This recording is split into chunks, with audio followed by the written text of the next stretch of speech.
Christian Science: Religious Views on Death. Testimonials from individuals who found healing through prayer are common and are distributed by the Church. Here is an example.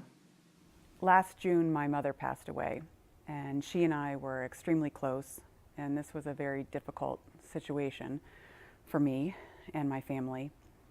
And I found myself really plunged into a deep depression and experiencing a great deal of grief, which I really had never experienced quite like that before. I'm a Christian Scientist, and I have been for as long as I can remember. And it's very natural for me to turn to God, to the study of the Bible and Science and Health with Key to the Scriptures by Mary Baker Eddy when I have challenges that come up in my life, and I've always found comfort and healing there.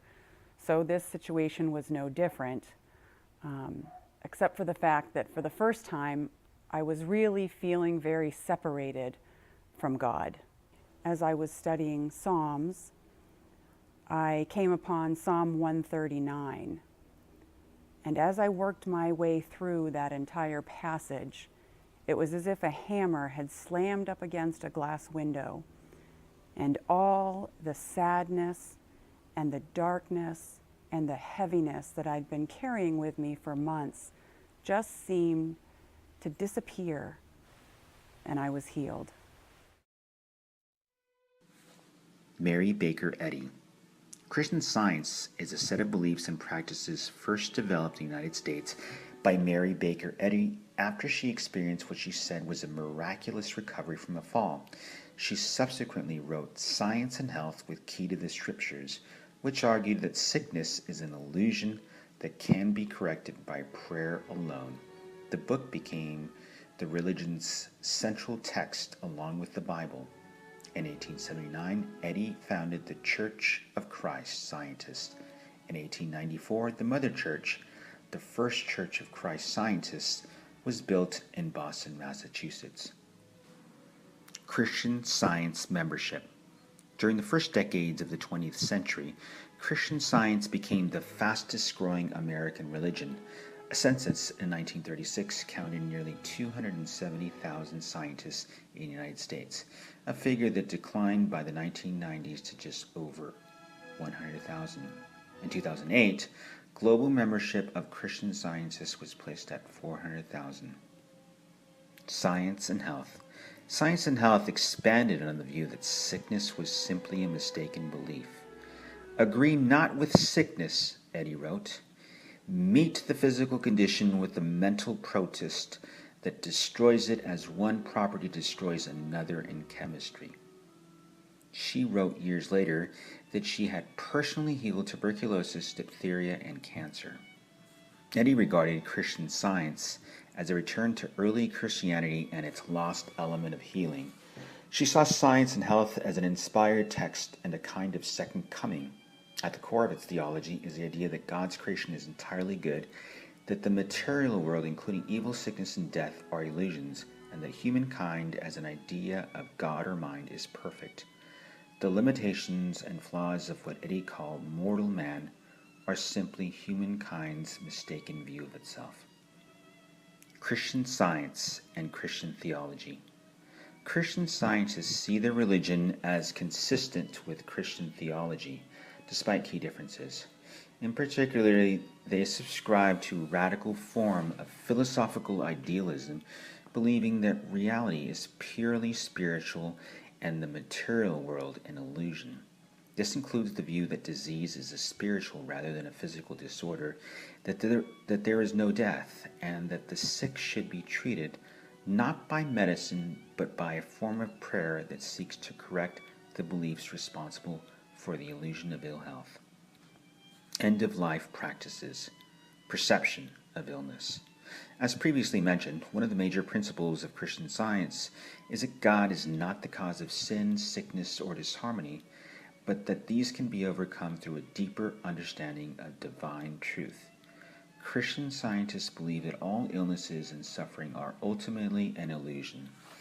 Illness results from a misperception of the nature of reality, indicating the need for spiritual renewal. During illness, Christian scientists do not question the accuracy of a medical diagnosis. They instead regard all forms of disease as symptomatic of an underlying condition that needs to be healed.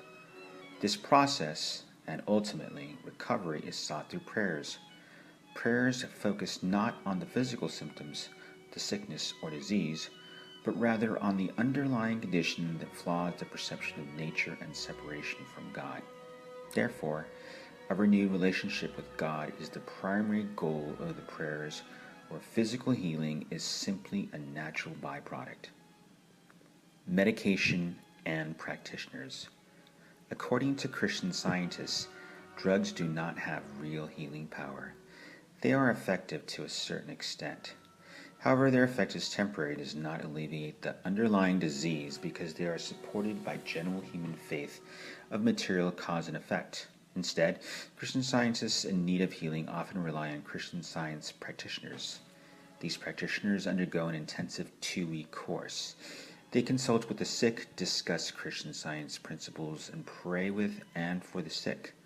In addition, Christian Science nurses complement the work of practitioners with non-medical physical care. They provide spiritual support, feed and bathe patients, help patients use canes, walkers, and wheelchairs, prepare meals, and provide other non-medical care. Nurses do not receive any information about medication or physical therapy as part of their training. When is it acceptable to seek medical treatment in the Christian Science community? Among scientists, sole reliance on Christian Science treatment is preferred over the use of medicine and medical treatments, although individual Christian scientists are permitted to decide for themselves which kind of care they would like to receive. If a Christian scientist chooses to seek medical treatment, the practitioners will discontinue with that person. In the case of treatments that cause severe physical pain, such as setting a bone, many Christian scientists employ doctors and use narcotics to ease the pain long enough to apply Christian Science practices. Nonetheless, Christian scientists commonly reject surgery in favor of treatment by Christian Science prayers. Ethical conflicts. Christian scientists may or may not execute advance directives, but when a guardian or proxy decides to decline medical treatment on behalf of a minor or incompetent adult, many ethical and legal considerations arise. Because Christian scientists have often rejected commonly accepted medical treatments for their children, they have been involved in an ongoing debate about the rights and responsibilities of parents and guardians.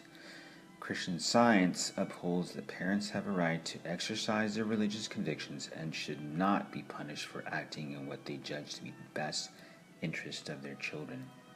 Critics argue that no child should be denied important medical treatment on the basis of the parent's religious beliefs. Other common end-of-life practices in Christian Science. Also, commonly accepted forms of monitoring patients and providing palliative care, such as using a fever thermometer, taking a pulse, applying heat or ice, or giving back rubs, contradict the belief of the spiritual means for healing. Christian Science embraces that if one confidently relies on prayers for healing, he or she will not choose to use physical ways and means for healing. Christian scientists also abstain from life-sustaining treatment. They do not consider disease, even serious and terminal illnesses, beyond the power of God to heal.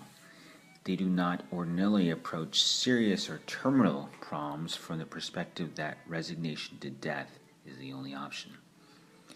They regard death as a transition to a new stage of existence and growth. Body disposition after death. Christian Science does not perform last rites, nor does it have ritual or doctrinal requirements regarding the bodily remains of the deceased. Arrangements for burial or cremation are left to the next of kin, as any decisions regarding services. Some families may prefer not to have a service. Others may hold services at home or in a funeral parlor. In many cases, a simple memorial service would be held. Christian Scientists often prefer cremation over burial. There are no traditions regarding attire, memorials, shrines, or bereavement for the surviving loved ones of the deceased. Coping with loss.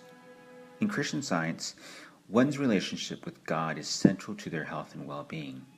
For this reason, Christian Scientists rely on prayer to heal all types of struggle, including grief after loss.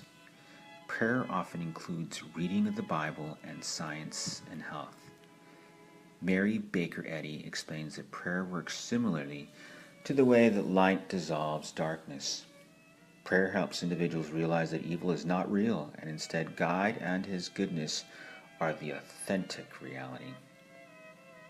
Christian Scientists are encouraged to attend Sunday services or Sunday school.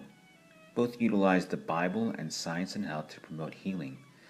Wednesday evening meetings also include readings and offer individuals time to share testimonials of healing. Finally, local Christian Science reading rooms are available for individuals to explore various Christian Science publications. Christian Science practitioners. The use of therapy or counseling in or outside of the church is seen as undesirable for Christian Scientists because of their core belief that prayer and closeness to God are the only way to promote healing of all types. This being said, Christian Science practitioners are available to help individuals facing physical and psychological struggle, including grief, through prayer. Practitioners are experienced in the healing ministry of Christian Science and pray for and with individuals facing life challenges. They do not utilize thought control or manipulation of the body, but instead work with the client to help him or her recognize God as the source of all healing. Christian Science practitioners are self-employed professionals who can be hired for an agreed-upon fee. Major insurance companies covers the cost of practitioners and nurses' services. Practitioners are advertised in the Christian Science Journal Directory and are available for office visits and in-home visits or by phone, email, or written correspondence. Afterlife. Mary Baker Eddy defines death as an illusion, the lie of life and matter, the unreal and untrue, the opposite of life. When the human body dies, it contradicts the Christian Science belief that humans are immortal spirits. After what we refer to as death, the spirit continues a spiritual development towards ultimate truth. Death is not regarded as the end of being or the end of an individual's identity. Although the spirit does not plunge into heaven or hell, both are states of mind that Christian Scientists believe are experienced in various degrees while living and after what we call death. Heaven is defined as harmony, the reign of the Spirit, government by divine principles, spirituality, bliss, the atmosphere of soul.